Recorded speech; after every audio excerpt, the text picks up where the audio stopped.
Este vídeo está realizado con inteligencia artificial, un lector automático de texto y simulación de voz. Me pareció apropiado para ver cuántas cosas se pueden realizar con la simulación. Se cree que los errores médicos evitables son una de las mayores causas de muerte en los Estados Unidos, ya que provocan aproximadamente 400.000 muertes al año. Asimismo, las lesiones iatrogénicas provocan la discapacidad de aproximadamente 3,5 millones de pacientes al año. Estos números son alarmantes.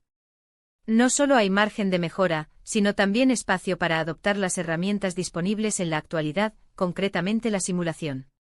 La simulación como parte de la formación y la educación se ha integrado con éxito en los planes de estudio de otros sectores en los que los errores tienen grandes consecuencias, en particular la aviación, con la que a menudo se compara a la medicina. Aunque la simulación se ha ido integrando cada vez más en la enseñanza de la medicina, no se ha hecho en la misma medida que en otros sectores, como el de la aviación. Antes de avanzar, hagamos una diferenciación entre un autómata y un simulador.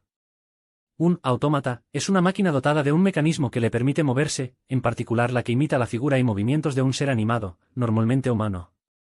La simulación clínica es una herramienta de enseñanza/diagonal aprendizaje en la medicina para que los médicos y el personal de salud aprendan de sus errores sin afectar a pacientes. Trata de replicar situaciones cercanas a la realidad, ya sea con simuladores o con pacientes estandarizados. Los pacientes estandarizados y actores son personas que se han entrenado para simular una enfermedad frente a un médico en formación. Los simuladores clínicos son maniquíes robotizados que tienen la capacidad de manifestar signos vitales y una gran variedad de síntomas. Con ayuda de la ingeniería y la informática, pueden representar cambios fisiológicos y parámetros simulando diversos estados de enfermedad. Los primeros autómatas de la historia. Aunque no podemos tener claro cuál fue el primer autómata de la historia, sí está claro que debemos remontarnos a las antiguas grandes civilizaciones como son los egipcios, chinos, griegos o árabes que fueron los primeros en crear este tipo de máquinas. Los egipcios desarrollaron modelos matemáticos muy avanzados y construyeron automatismos muy sofisticados. Hacia el año 1300 a.C., Amenhotep, hijo de Jaapu, hace construir una estatua de Memán, rey de Etiopía, que emitía sonidos cuando le iluminan los rayos del sol al amanecer. Los egipcios también crearon el reloj de agua. También en la cultura de la antigua China hay una referencia de unos autómatas creados sobre el año 500 a.C. y que consistían en una urraca voladora de madera y bambú y un caballo de madera que saltaba. El emperador An encontró en el año 206 a.C. una orquesta entera de autómatas que debió ser creadas varios años antes. Otros grandes constructores de autómatas los encontramos en la antigua Grecia. Por ejemplo, en torno a los años 400 a 350 a.C., Arquitas de Tarento fue capaz de crear un pájaro capaz de simular que volaba al estar encima de un pivote y rotar gracias al impulso de agua. Otros inventores griegos construyeron diversos autómatas capaces de generar sonidos musicales mediante el paso de aire a través de tubos. Entre los griegos debemos destacar a Herón, al que se le atribuye la invención de la primera máquina de vapor llamada eolípila, que simplemente era una esfera capaz de girar por el impulso del vapor. También inventó mecanismos para abrir y cerrar puertas de forma automática. No debemos olvidar a Arquímedes que, gracias a su amplio conocimiento del uso de poleas y palancas, fue capaz de inventar diversas máquinas capaces de actuar como brazos humanos. La cultura árabe fue otra que adoptó los conocimientos en autómatas de la antigua Grecia y los hizo evolucionar, construyendo diversos mecanismos destinados a la diversión y a acciones cotidianas como dispensadores automáticos de agua para beber o lavarse. La construcción de miembros artificiales se remonta al médico Ambroise Paré, 1510 a 1590, que desarrolló modelos de sorprendente complejidad. El siguiente paso en la historia se da en la Edad Media y el Renacentismo con grandes avances en este campo. Podemos hablar desde el caballero de Leonardo da Vinci, consistente en un caballero mecánico con armadura capaz de mover brazos y piernas mediante el uso de poleas en su interior y que fue recreado en 2002 por la NASA. También de Leonardo es famoso el león mecánico construido para el rey Luis XII de Francia, que se abría el pecho con su garra y mostraba el escudo de armas del rey. En España también Juanelo Turriano en el siglo XVI construyó para el emperador Carlos V el hombre de palo. Un autómata con forma de monje andaba y movía la cabeza, ojos, boca y brazos. Un poco más adelante en el tiempo, en los siglos XVII y XVIII, se construyeron diversos mecanismos complejos que representaban figuras humanas, animales o pueblos enteros. Jacques de Vaucanson es uno de los más famosos y completos constructores de androides automatizados de la historia. Persona de gran ingenio, recorrió toda Europa presentando sus artefactos en las cortes de época. En 1738 montó un autómata flautista de ejecutar melodías barrocas. El papamoscas, autómata de la Catedral de Burgos que se acciona con la coincidencia horaria. Realizaba la digitación sobre el instrumento y seguía con los ojos la partitura. Además, consiguió uno de los hitos más sonados de la historia de la robótica al construir un pato mecánico de más de 400 piezas móviles, capaz de graznar y comer de la mano del público, completando de forma total la digestión. También es muy famoso el escribano automático de Pierre-Jacques Gros, de 1774, pues no tiene un comportamiento totalmente definido, sino que es parcialmente programable, moja la pluma en un tintero y escribe una verdadera carta, compuesta por una cincuentena de caracteres que pueden ser decididos por el usuario. La verdad es que el avance de estos mecanismos en esta época fue muy grande y destacan diversas invenciones, diversos muñecos capaces de escribir, dibujar y tocar diversas melodías en un órgano. Entre finales del siglo XVIII y principios del XIX, se construye un escritor dibujante, con la forma de un chico arrodillado con un lápiz en su mano capaz de escribir en inglés y en francés y dibujar paisajes. También se construye un mecanismo mágico que responde preguntas y un pájaro que canta en una caja. A partir de este punto ya se inicia la revolución industrial y pasamos de autómatas a máquinas más complejas o robots, que facilitan el trabajo. Los orígenes de la simulación. Teniendo esto en cuenta, es sorprendente saber que la aplicación de la simulación en la enseñanza de la medicina no es nueva. Período romano 2000 a.C. a 200 después de Cristo. Los antiguos modelos de arcilla y piedra encontrados en todo el mundo se usaban para demostrar las características clínicas de diversas enfermedades. Antiguos modelos de arcilla de la anatomía humana recuperados de sitios en todo el Medio Oriente, África del Norte y Asia Central. Izquierda, ofrendas votivas anatómicas. Derecha, torso masculino votivo. Romano. Siglo III a.C. Su ruta, médico y cirujano indio, recomendaba a sus alumnos usar un melón para hacer incisiones o, en otras ocasiones, utilizaba una muñeca de trapo, de lino, a tamaño natural para hacer vendajes. También existe una amplia documentación, desde la Edad Media hasta la época moderna, sobre el uso de animales no humanos en el desarrollo y la enseñanza de habilidades quirúrgicas. Año 1700. Con el paso del tiempo y el avance de la tecnología, la simulación médica se volvió más sofisticada. En 1700, París, Francia, crearon el primer simulador obstétrico. Fue desarrollado alrededor del siglo XVIII por M. Gregoire y Gregoire, hijo, un equipo de padre e hijo en París, Francia, con un maniquí obstétrico de pelvis humana y un bebé muerto. Fueron los primeros simuladores obstétricos y a este maniquí le otorgaron el nombre de El Fantasma, Phantoms, sirviendo, desde ese momento, a obstetras para la práctica de las técnicas de nacimiento, y reducir la tasa de mortalidad materna e infantil. Año 1758. Madame Angélique du Coudray inventó un maniquí, llamado la máquina de Madame du Coudray. Creó un maniquí obstétrico hecho con trapos y telas que permitía comprender la mecánica obstétrica de la mujer y permitía reconocer la pelvis, el útero, ligamentos e incluso la vagina y el recto. Aunque parezca mentira, le incorporó huesos humanos para darle más realismo e incluso se podía tocar hasta la fontanela del bebé. Tanto fue el éxito que obtuvo este artilugio, que el rey Luis XV emitió una cédula real para que ella pudiera impartir la formación en todo el reino, instruyendo, así a más de 5.000 mujeres en distintas las regiones de Francia. 1812, el conde Claudio Roccini Baffoun planteó un método matemático sencillo para ir aproximando el valor del número pi. A partir de intentos sucesivos se basa en una aguja de una longitud determinada lanzada sobre un plano segmentado por líneas paralelas separadas por unidades. ¿Cuál es la probabilidad de que la aguja cruce alguna línea? En 1812, Pierre-Simon de Laplace mejoró y corrigió la solución de Baffoun, y desde entonces se conoce como solución Buffon-Laplace. La simulación se podría decir que nace con la aguja de Baffoun. Es un clásico problema de probabilidad geométrica de realización práctica y cuyo interés radica en que es un método difícil para ir aproximando el valor del número pi a partir de sucesivos intentos. Año 1877. Los célebres obstetras franceses, el Dr. Pierre Constant Boudin y el Dr. Adolphe Pinard crearon el simulador obstétrico de Boudin-Pinard. Busto de una mujer tallado en madera, en su interior se colocaba una bolsa de líquido que simulaba el líquido amniótico con un feto muerto dentro de ella. 1906, el estadístico William Seeley Gosset abrió las puertas a la aplicación de la simulación en el campo del proceso de control industrial. Mediante observaciones en el cultivo de la cebada, publicó el artículo El error probable de una media.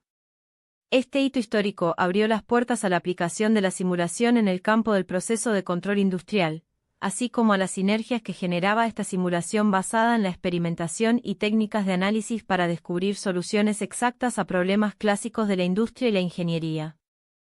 1911, nace Mrs. Chase. Simulador utilizado en el hospital de Hartford en Connecticut.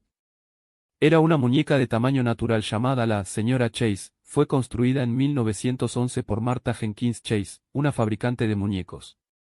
Era una muñeca que permitía a las enfermeras, como vestir a los pacientes, voltearles y movilizarlos. 1914 surge una versión mejorada de Mrs. Chase, llamada Annabella, que permitía a las enfermeras aplicarle inyecciones. Este simulador permitía poner inyecciones en los brazos, tenía depósitos internos para diferentes tratamientos, marcando un antes y un después en el uso de los simuladores clínicos. 1929, el inventor, empresario y pionero estadounidense en aviación Edwin Albert Link, creó el primer simulador de vuelo. Con él se han entrenado a innumerables pilotos, incluidos 500.000 aviadores durante la Guerra Mundial. 1939, Alan Turing usó el término simulación para referirse a lo que pasa cuando una computadora digital corre una tabla de estado, corre un programa que describe las transiciones de estado, las entradas y salidas de una máquina sujeta a discreto estado. La simulación computarizada de una máquina sujeta. 1939 a 1940. Sus orígenes los encontramos en la Segunda Guerra Mundial, cuando dos matemáticos, John von Neumann y Stanisław Marcin-Ulam, tenían el reto de resolver un problema complejo relacionado con el comportamiento de los neutrones. Los experimentos basados en prueba y error eran muy caros y el problema era demasiado complicado para abordarlo mediante técnicas analíticas. La aproximación que adoptaron se basa en la utilización de números aleatorios y distribuciones de probabilidad. El método desarrollado fue llamado método de Monte Carlo. 1942, el proyecto Manhattan se desarrolla como un ambicioso proyecto con el fin de lograr crear un arma de destrucción masiva que permita a Estados Unidos ganar la Segunda Guerra Mundial. Fue el primer gran proyecto para simular la detonación de una bomba atómica. 1945, desarrollo de bomba. Método de Monte Carlo. Newman sentó las bases de la simulación al desarrollar una bomba usando el método de Monte Carlo. El trabajo de Stanisław Ulam, John von Neumann y otros científicos para usar el método de Monte Carlo en computadores modernos y solucionar problemas de difusión de neutrones en el diseño y desarrollo de la bomba de hidrógeno. 1946, ENIAC. Era un proyecto financiado e impulsado por el Laboratorio Balístico del Ejército de Estados Unidos. El Laboratorio de Los Álamos, donde se trabajaba en simulaciones de la bomba de hidrógeno, se vio involucrado directamente con la computadora, participando de la definición de un sistema lógico basado en las ideas del matemático húngaro y que es conocido como la arquitectura von Neumann. Eventualmente, el Laboratorio de Los Álamos ejecutó en ENIAC las primeras pruebas de simulación sobre la bomba de hidrógeno. 1947, Thomas T. Goldschmidt Jr. y S. Rayman definieron la simulación como una técnica numérica para conducir experimentos en una computadora digital. En 1947 patentaron un juego que simulaba el lanzamiento de misiles. 1948, método de Monte Carlo. La técnica método desarrollada fue llamada método de Monte Carlo por el paralelismo entre la generación de números aleatorios y el juego de la ruleta. Esta era una técnica numérica para calcular probabilidades y otras cantidades relacionadas, utilizando secuencias de números aleatorios. 1948, ENIAC y método de Monte Carlo. ENIAC, Electronic Numeral Integrated and Computer, fue un ordenador electrónico digital con fines generales a gran escala. Fue en su época la máquina más grande del mundo. En 1948 la simulación de Montecarlo fue creada para resolver integrales que no se podían resolver por métodos analíticos, ya que usaban números aleatorios y variables aleatorias con distribuciones de probabilidad conocidas, donde el tiempo no tenía importancia. 1958, tras la publicación de la descripción inicial de la técnica de reanimación cardiopulmonar, Peter Safar contactó con el juguetero noruego Asmund S. Lardal. Este creó el famoso maniquí, Resucian, para enseñanza de RCP, que podemos encontrar en muchos centros de formación y universidades en nuestros días.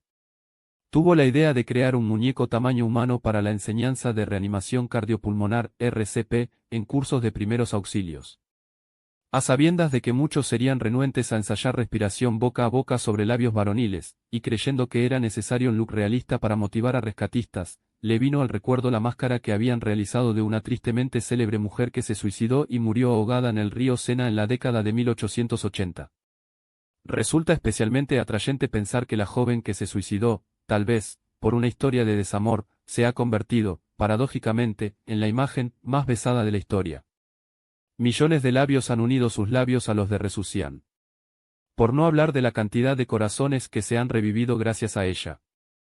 1960. En 1960, Kate Douglas Tucker desarrolló un programa de simulación general cuya tarea principal era la de simular el funcionamiento de una planta de producción donde las máquinas ciclaban por estados, ocupado, esperando, no disponible, y fallo. De manera que las simulaciones en los cambios de estado de las máquinas marcaran el estado definitivo de la producción de la planta. Este trabajo produjo además el primer libro sobre simulación, The Art of Simulation, 1965. 1961, IBM desarrolló entre 1960 y 1961 el sistema de simulación de propósito general o General Purpose Simulation System, lenguaje GPSS. El GPSS se diseñó para realizar simulaciones de teleprocesos involucrando, por ejemplo, control de tráfico urbano, gestión de llamadas telefónicas, reservas de billetes de avión, etc. La sencillez de uso de este sistema lo popularizó como el lenguaje de simulación más usado de la época. 1961, complementado los desarrollos llevados a cabo por IBM, el Royal Norwegian Computing Center, Real Centro de Computación de Noruega, inició en 1961 el desarrollo de un lenguaje de computación orientado a objetos, PO, con ayuda de UNIVAC. El resultado fue Simula y, probablemente, el lenguaje de programación más importante de toda la historia. 1963, SimScript, lenguaje computacional de simulación. Por otro lado, en 1963 se desarrolló SimScript, otra tecnología alternativa al GPSS, basada en Fortran, más enfocada a usuarios que no tenían por qué ser obligatoriamente expertos informáticos. 1964, aplicación de la técnica Monte Carlo.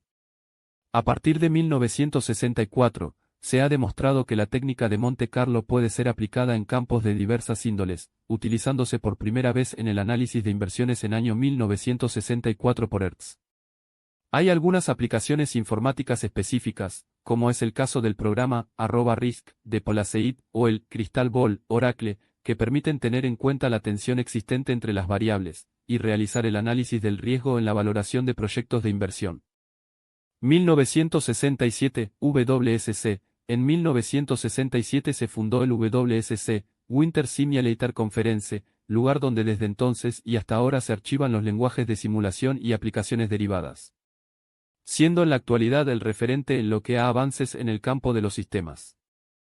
1967, Abrahamson y Denson crean el simulador OneSim, con ruidos respiratorios y cardíacos, y pulsos carotídeos y temporales sincronizados.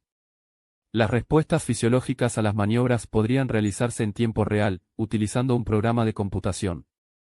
1968, otro gran salto en la tecnología de simulación ocurrió en 1968 cuando el Dr. Michael Gordon, de la Universidad de Miami presentó a Harvey marca registrada, el simulador de pacientes de cardiología.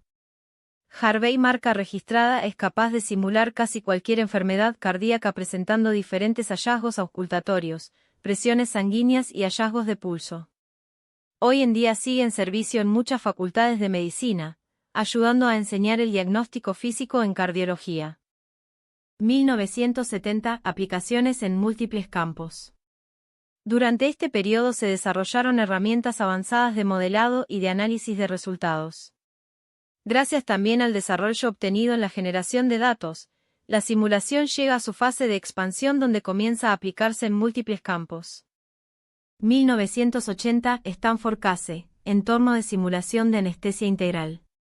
Nueva generación de maniquíes para la enseñanza de los procedimientos anestésicos.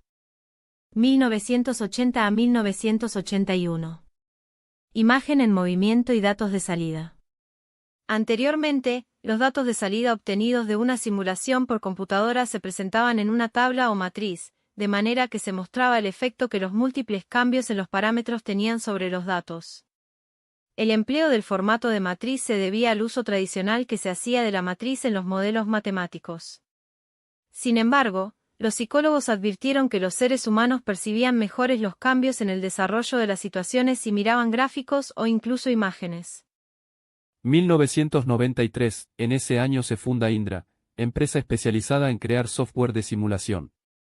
Actualmente comprende una amplia gama de soluciones, sistemas y servicios para la captación masiva de datos e información, su tratamiento, transmisión y posterior presentación. 1990 a 2020 nacen los grandes simuladores que conocemos hoy en día, los denominados de tercera y cuarta generación como el Simman de Lardal, METI, Gaumard, etc. 2000, se crea la fundación de EADS, empresa especializada en software de simulación de vuelo.